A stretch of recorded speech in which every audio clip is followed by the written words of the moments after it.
Avian hip, avascular necrosis of hip. ये क्या चीज रहती है बेटा?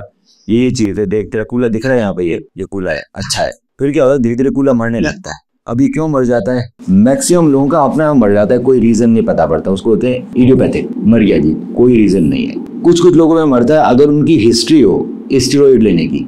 अगर बचपन से लेके अब तक कभी भी तेरे को स्टेरॉइड दिए गए हैं, बहुत सारे डॉक्टर स्टेरॉइड देते हैं बेटा 1-1.5 महीना, उसकी वजह से ही मर जाता है।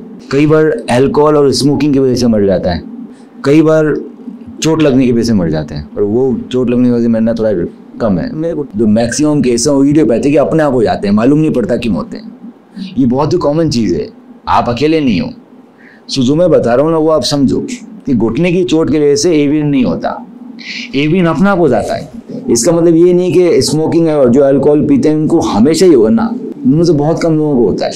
स्टेरॉइड वाले जिन्होंने खाया उनको हमेशा हो जाएगा ऐसा नहीं, उनमें से भी कुछ लोगों को हो जाएगा एवियन। सो एवियन हो तो गया। अब एवियन होता क्या कि तेरा बेटा कूला पिचक गया, ये गोल नहीं रहा, ये ऐसा खराब हो गया। ये क्या होता है, ब्लड सप्लाई जाती है ना, ब्लड सप्लाई बंद जाती है तो हमारा कूला पिचक। अब ये एक बार ये पिचक गया तो उसकी ग्रेड होती है, स्टेज 1, स्टेज 2, स्टेज 3, स्टेज 4, ऐसे ये ना स्टेजेस है। स्टेज 1, 2, 3, 4, ये 4 स्टेजेस है। अब इसके एक्सरे में देखूं सो बेटा अब एक्सरे की बात करें तो आपको ऐसे दिखता है, ये स्टेज 0, ये 1, 2, 3, 4, और ये दिखाऊं तो ये अच्छा कुछ चले, ये देख मरता है ना, ये पहले ऐसा था, फिर ऐसा, फिर ऐसा। अब इस स्टेज में कोई पेशेंट आता है मेरे पास स्टेज 1 में, जिसमें ना एवियन तो हो गया पर हेड गोल है, जिसमें हेड गोल है, कूले की हड्डी गोल है। उस स्टेज में हम क्या करता है बेटा, उस स्टेज में हम ये करते हैं, जैसे ये हेड गोल दिख रहा है तेरे को, पर अंदर से मरने लगे, हमें एमआरआई में दिखता है, एक्सरे में दिखता नहीं, तो हम क्या करते हैं, इसमें अंदर रिमर डालते हैं और फिर हम एक्सपेंडर रिमर आता है, इसको बोलते हैं कोर डिकम्प्रेशन। कोर डिकम्प्रेशन, कोई हमने यहाँ से हड्डी खा गए, फिर हम इसको 2 बार भर देते हैं, पीआरपी भर देते हैं, स्टेम सेल भर देते हैं। सो हम वापस ट्राई करते हैं कि हमारा ठीक हो जाए।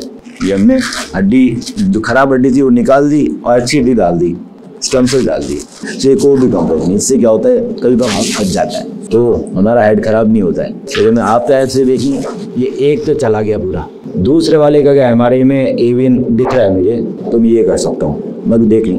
आप मेरी बात समझिए, मैंने आपको जो बात डिटेल में बताया, बंद से आपको समझ में कुछ नहीं आया तो फिर हम फर्दर डिस्कस करते हैं। इसमें से बेटा तो क्योंकि एक बार पिचक गया तो फिर तेरे को नया बदलना पड़ेगा, जो नया बदलते हैं उसमें बहुत तरीके के आते हैं, जो अच्छे होते हैं वो पॉलीऑन सिरामिक या सिरामिक है। आज के लिए ना देखिए ये दिख रहा है सिरामिक है, सो ये वाला है, ये सिरामिक है, ये एसिडोपुलम में जाएगा, ये जो कप है ये अंदर जाएगा, और ये जो गोला है ये इस हेड का गोला है। जो सिरामिक और सिरामिक अच्छे रहते हैं, या फिर रहते हैं पॉलीऑन सिरामिक, ये जो एसिडोपुलम में प्लास्टिक आ जाएगा, और जो फीमर है इसके हेड में ये सिरामिक आ जाएगा।